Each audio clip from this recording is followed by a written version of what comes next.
Tamil Nadu cricket association பல ஆண்டுகளாக நடத்தி வரும் டெஸ்ட் கிரிக்கெட் வடிவிலான பூச்சி பாபு தொடரில் இஷான் கிஷான் அதிரடி சதம் அடித்து அசத்தியிருக்கிறார்.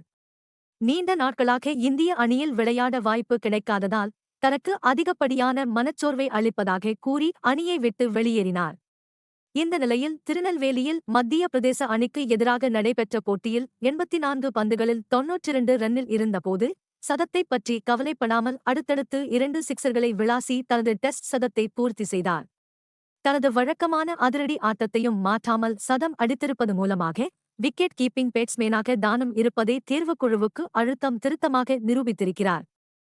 அடுத்து பாகிஸ்தான் கிரிக்கெட் அணி சமீபத்திய வருடங்களில் ஜிம்பாப்வே, அயர்லாந்து, அமெரிக்கா போன்ற கத்துக்குட்டிகளிடம் தோற்றது. அதனால் அந்த அணியின் கேப்டன் பாபர் அசாம் மிகப்பெரிய விமர்சனங்களை சந்தித்து வருகிறார்.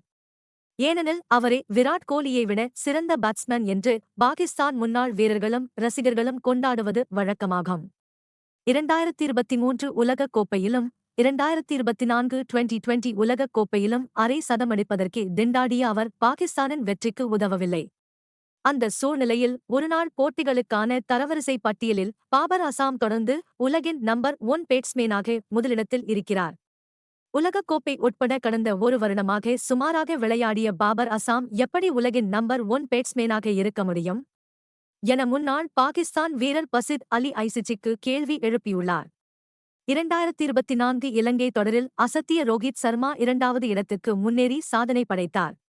அதேபோல 3வது இடத்தில் சுப்மன் கில், 4வது இடத்தில் விராட் கோலி உள்ளனர்.